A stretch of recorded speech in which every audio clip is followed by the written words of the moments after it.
To all of in Prayag study. मेरा नाम विशाल त्रिपाठी और मैं आप सबका क्लास में बहुत बहुत स्वागत करता हूं। आज की इस क्लास में हम लोग डिस्कस करने वाले हैं एनर्जी के बारे में, और टाइप्स ऑफ एनर्जी में हम लोग देखेंगे मैकेनिकल एनर्जी, जिसमें हम लोग बात करेंगे potential energy and kinetic energy के बारे में। उसके बाद law of conservation of energy. तो बहुत सारा टॉपिक इसमें है जिसको हमें कवर करना है, और हम लोग कोशिश करेंगे मोस्ट ऑफ द टॉपिक इसको इस वीडियो में कवर कर लें। जो भी चीज़ें बचेंगी उसको हम नेक्स्ट वीडियो में देखेंगे। ओके, तो चलिए आज की ये क्लास स्टार्ट करते हैं हम लोग। और क्लास को स्टार्ट करें उससे पहले आपसे उम्मीद रहेगी कि आप लोग कॉपी पेन लेकर के बैठे होंगे और बहुत ही सीरियसली क्लास अटेंड कर रहे होंगे। ओके, सो स्टार्ट करते हैं। तो एनर्जी, जब भी एनर्जी की बात होती है और कोई भी एनर्जी का नाम ले तो हमारे दिमाग में एक चीज़ आता है कि एनर्जी एक ऐसी चीज़ होती है जो हमें क्या देती है। हमें देती है ability to do work. Means energy हमें एबिलिटी देती है जिसके थ्रू हम क्या कर सकते हैं, कोई काम कर सकते हैं। अगर हमें चलना है हमें एनर्जी चाहिए, हमें दौड़ना है हमें एनर्जी चाहिए, हमें बैठना है उठना है, क्लियर है, हमें सांस लेना है तो भी हमें एनर्जी चाहिए। क्लियर। तो बिना एनर्जी के हम कोई काम कर लें पॉसिबल नहीं है। कोई मशीन काम करेगा, कोई मोटर काम करेगा, उसे एनर्जी चाहिए। क्लियर। करने का मतलब क्या है, कोई भी मशीन हो, कोई भी पर्सन हो, अगर वो कुछ वर्क कर रहा है तो उसके पास एक चीज़ होने की बहुत ज़रूरत है, और वो चीज़ क्या है, वो चीज़ है एनर्जी। तो एनर्जी क्या है, एनर्जी वही चीज़ है, वही फैक्टर है जो हमें क्या देती है, एबिलिटी देती है क्या करने के लिए, सर काम करने के लिए, टू डू वर्क।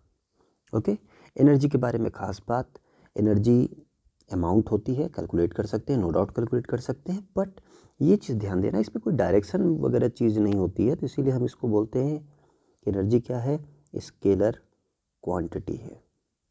एनर्जी क्या है, एक स्केलर क्वांटिटी है। क्लास रिवीजन क्लास है तो हम बहुत डिटेल डिस्कस में नहीं जाएंगे, टू द पॉइंट बात करेंगे। ओके, स्केलर क्वांटिटी होती है, और एनर्जी की जो एसआई यूनिट होती है दैट इज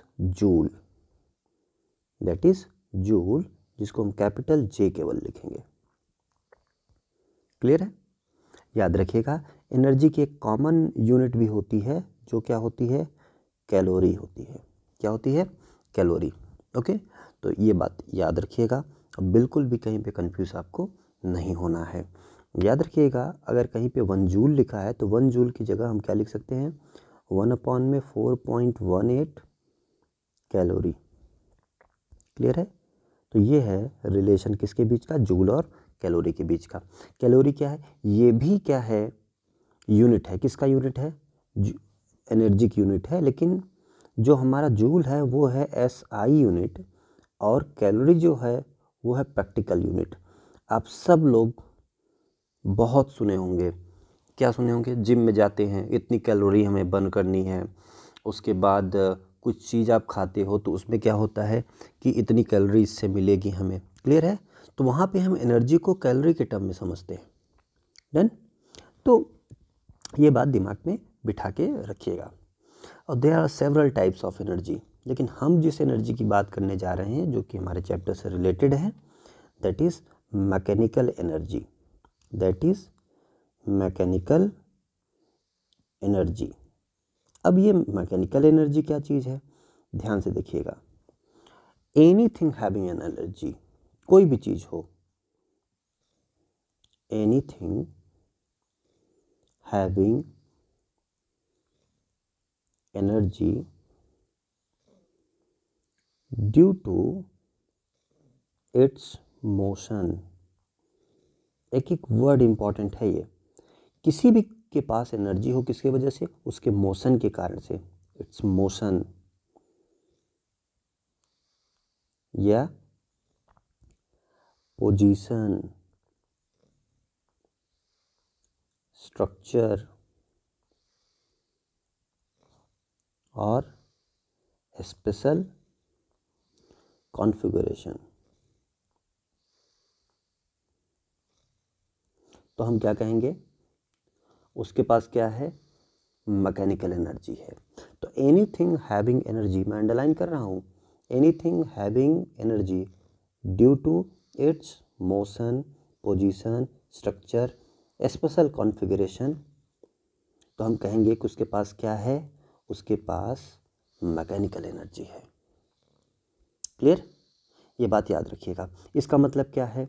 इसका मतलब ये है कि जैसे अगर मैं आपसे बात करूं, कोई आप देखिए, ये ऐसे कोई फ़ैन है, ठीक है, ऐसे फ़ैन मान लेते हैं, और ये फ़ैन क्या है कि आपका रोटेट कर रहा है। क्या कर रहा है? रोटेट कर रहा है। क्लियर? तो अगर ये फ़ैन रोटेट कर रहा है तो ध्यान से समझिएगा, इस रोटेशन के वजह से, इसके रोटेशन के वजह से इसके पास जो एनर्जी है, वो एनर्जी को हम क्या नाम देंगे? Mechanical energy. क्यों? क्योंकि जैसे ही कोई बॉडी में हम देखेंगे कि इसमें मोशन है, तो इस मोशन की वजह से यहाँ पे जो एनर्जी होगी, उस एनर्जी को हम लोग क्या बोलेंगे? मैकेनिकल एनर्जी बोलेंगे। आई होप मेरी बात आपको समझ में आ रही होगी। क्लियर है? आगे बढ़ते हैं। इसी तरीके से आप लोगों ने एक सिंपल रॉड देखा होगा। ये सिंपल रॉड है। क्लियर? देखिए, ये है एक सिंपल रॉड। इसी रॉड को अगर हम थोड़ा सा प्री हीटिंग करके, इसको थोड़ा सा गर्म करके, अगर हम इसको एक ऐसे स्पाइरल स्ट्रक्चर में कन्वर्ट कर दें, क्लियर है? अगर ऐसे स्पाइरल स्ट्रक्चर में कन्वर्ट कर दें, तो आप अब इसको नाम दोगे स्प्रिंग। क्या नाम दोगे? स्प्रिंग। और हमें पता है स्प्रिंग क्या करती है। स्प्रिंग क्या करती है? अगर स्प्रिंग पर हम लोड लगाएं, क्या लगाएं? लोड लगाएं दोनों तरफ से, तो ये स्प्रिंग कंप्रेस हो जाएगी। क्या हो जाएगी? कंप्रेस हो जाएगी, दब जाएगी। क्लियर है? और जैसे ये फोर्स रिलीज करेंगे, ये फिर से अपनी ओरिजिनल पोजीशन में आ जाएगी। तो क्या करती है ये स्प्रिंग? जर्क एब्जॉर्ब करती है, झटका एब्जॉर्ब करती है। इसके साथ साथ जो एनर्जी ये स्टोर करती है, उसको धीरे धीरे रिलीज करके अपनी ओरिजिनल पोजीशन को गेन कर लेती है, इस तरीके से। क्लियर? तो इसके देखो ध्यान से, जब ये रॉड ऐसे था, एकदम स्ट्रेट था, तो इसके पास कोई एनर्जी वैसी नहीं थी, लेकिन इसको एक स्पेशल स्ट्रक्चर दे दिया गया। ये स्प्रिंग का स्ट्रक्चर, हेलिकल स्ट्रक्चर दे दिया गया। इसकी वजह से अब ये एनर्जी स्टोर करने की कैपेबिलिटी रखने लगी। तो हम कहेंगे कि अब ये जो एनर्जी स्टोर करेगी, या जो एनर्जी अब इसके पास होगा, that energy will be mechanical energy. Is that clear? तो इस तरीके से हम इसको डिफाइन करेंगे। तो यहाँ पे हमने देखा कि ये क्या है? मोशन की वजह से एनर्जी अगर किसी के पास है, तो उसके पास भी क्या है? Mechanical energy. अगर स्पेशल स्ट्रक्चर की वजह से किसी के पास, कॉन्फ़िगरेशन की वजह से किसी के पास एनर्जी है, तो उसके पास भी क्या है? मैकेनिकल एनर्जी है। अब ये मैकेनिकल एनर्जी दो तरह की होती है। चलिए, ये मैकेनिकल एनर्जी दो तरह की होती है, तो जिसमें से एक का नाम है काइनेटिक एनर्जी। क्या नाम है? Kinetic energy. ये कलर थोड़ा कम विजिबल है।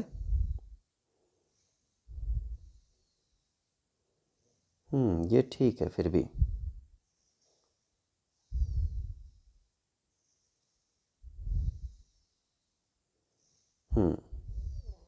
ठीक है, ओके। सो ये क्या है? काइनेटिक एनर्जी है। अब ध्यान से देखिए, एक काइनेटिक एनर्जी और दूसरा है पोटेंशियल एनर्जी। तो सबसे पहले हम काइनेटिक एनर्जी की बात करते हैं। काइनेटिक एनर्जी क्या है, इसको आप समझने की कोशिश करिए। Anything having energy, energy due to its motion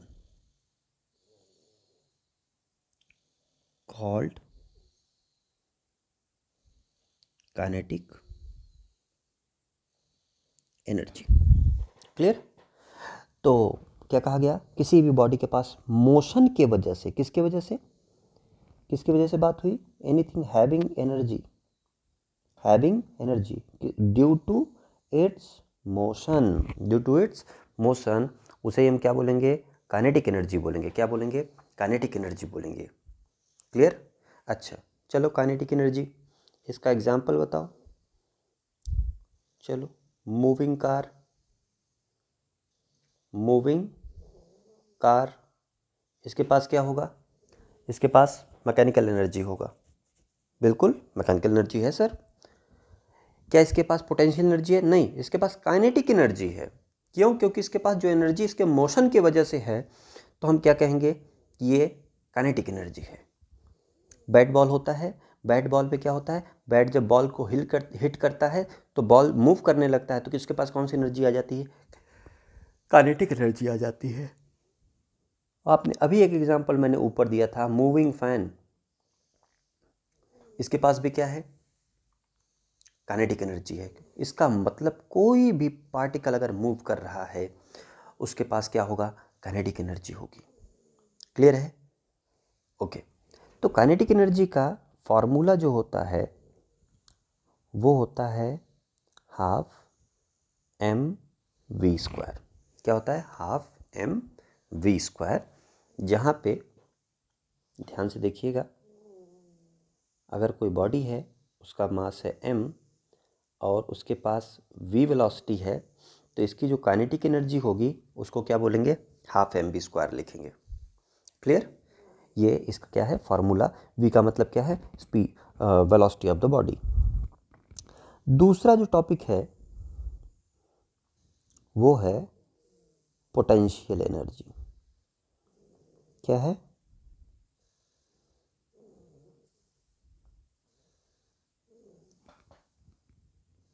potential energy. अब ये पोटेंशियल एनर्जी क्या है? ध्यान से देखो, पोटेंशियल एनर्जी क्या है? Anything having energy due to its position, structure,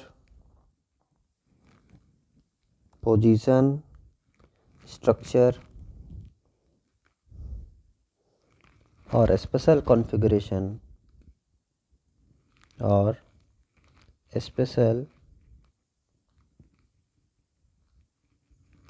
configuration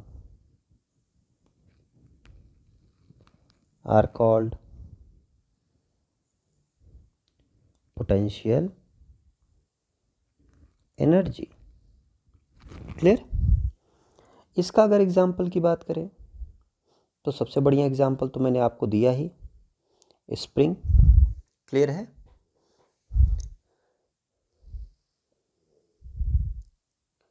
tank on the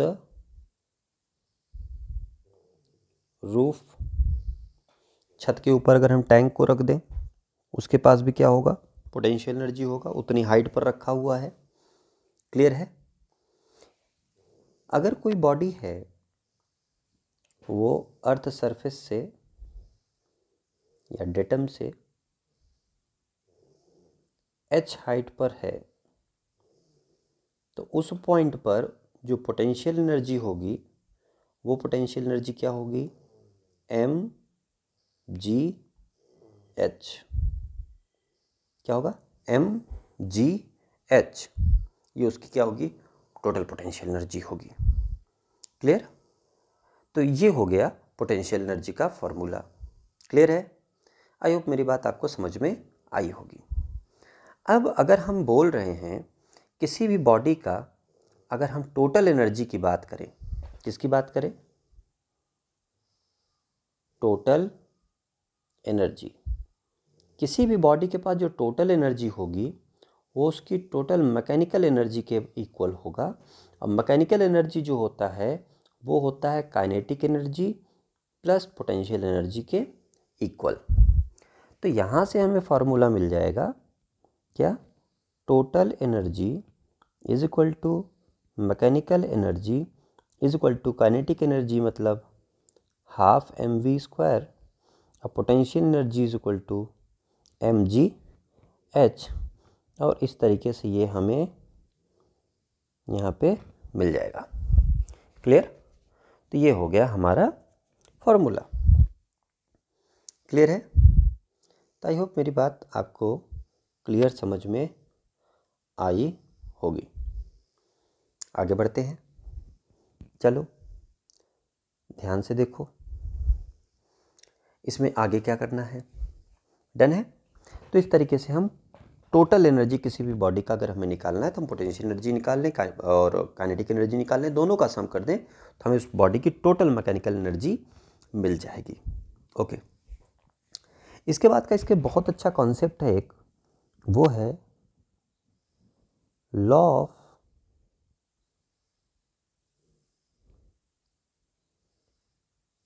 conservation of energy. Law of conservation of energy क्या कहता है?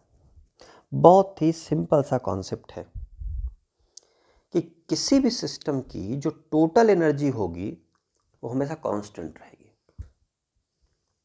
इसी बात को टुकड़ों में कहा जाता है।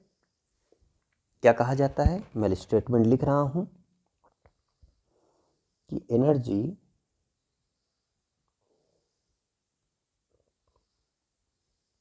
neither be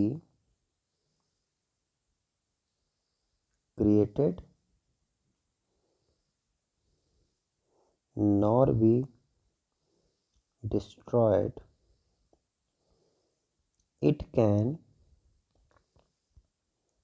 only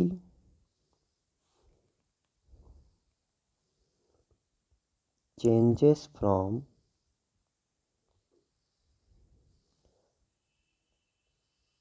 one form to another form। ये केवल एक फॉर्म से दूसरे फॉर्म में चेंज हो सकती है। ठीक है, चेंज को इट कैन ओनली कन्वर्ट बोलें ज़्यादा अच्छा है। चेंज को आप अच्छा वर्ड अगर यूज़ करेंगे तो क्या बोल सकते हैं? It can only convert from one form to another form. Clear? या इसी बात को अगर आप ध्यान से देखें तो ऐसे भी कहा जा सकता है कि total energy of a system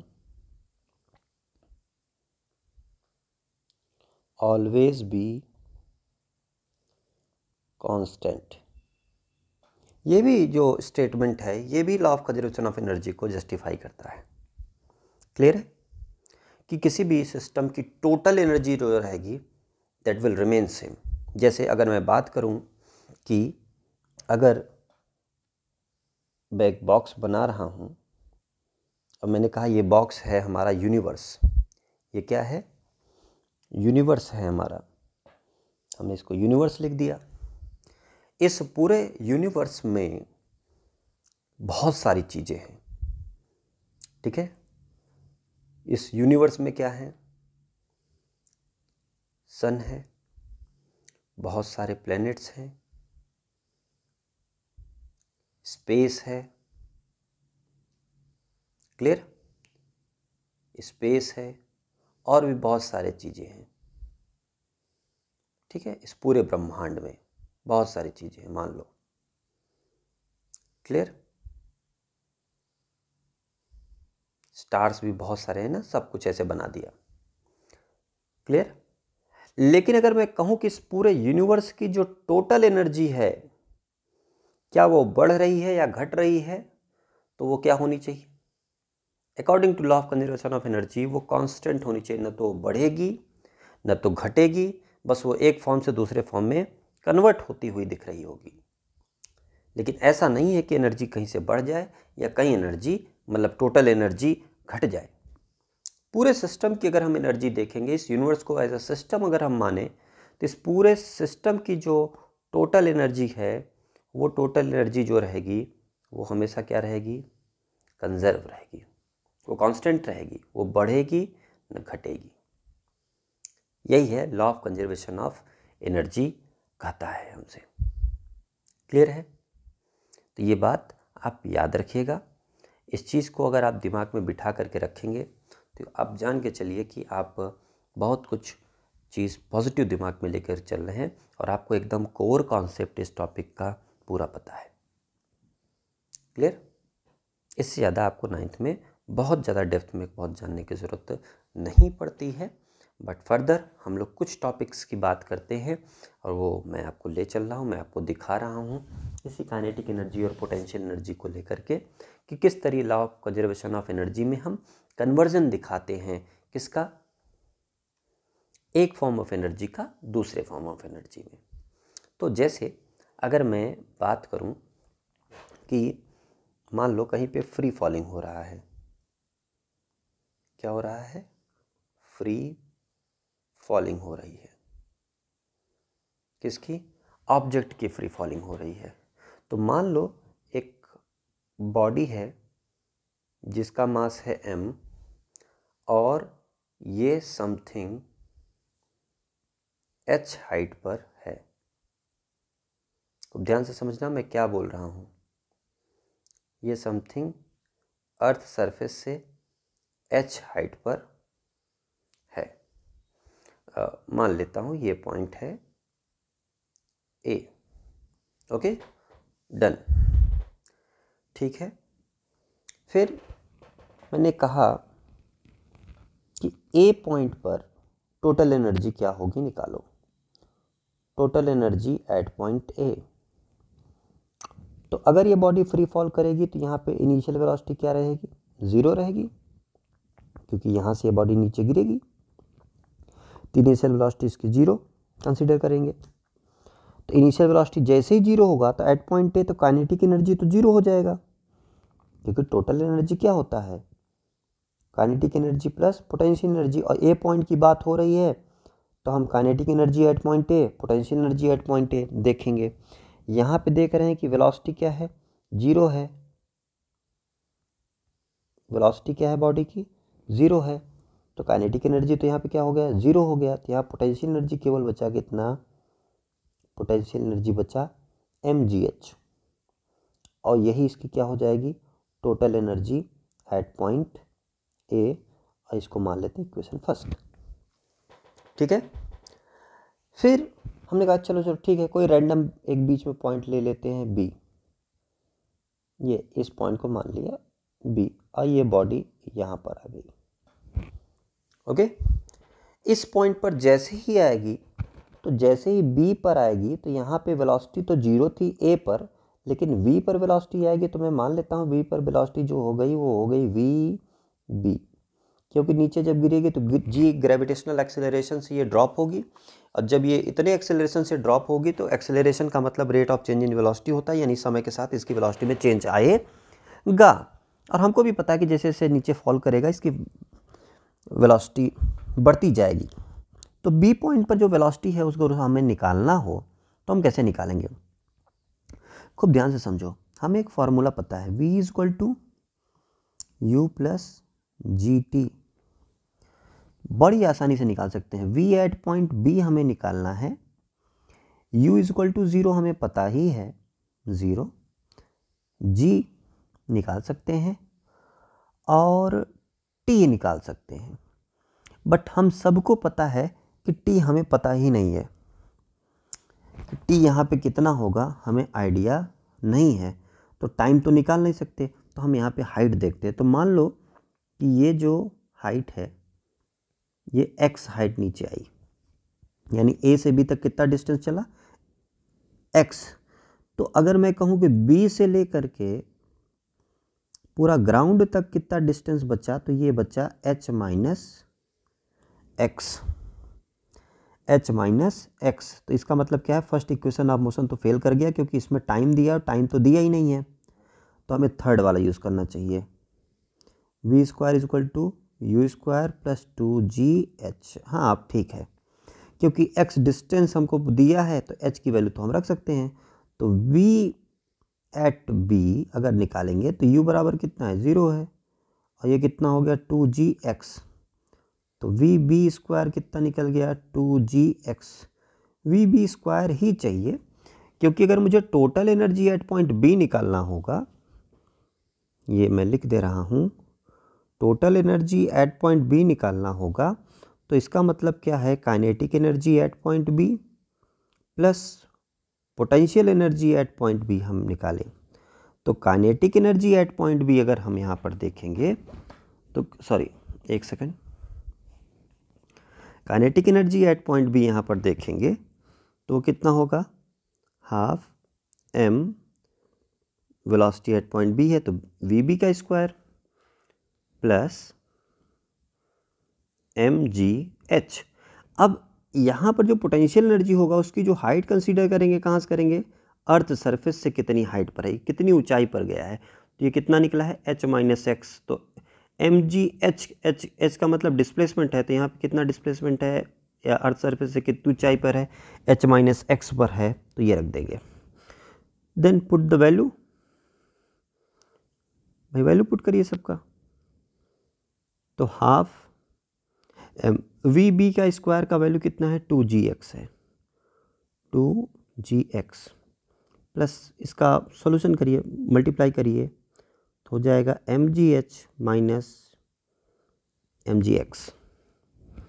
okay, ये 2 और ये 2 कैंसिल आउट हो गया, mgx plus mgh minus mgx, इसमें देख पा रहे हैं mgx प्लस माइनस में है तो कैंसिल आउट हो जाएगा।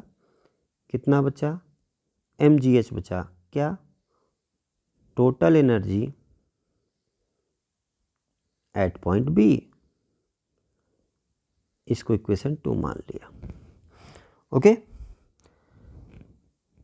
अगला मान लेते हैं जो अर्थ सरफेस पर आ गया एकदम सी पॉइंट पर, ये बॉडी कहाँ पे आ गई, अर्थ सरफेस पर आ गई।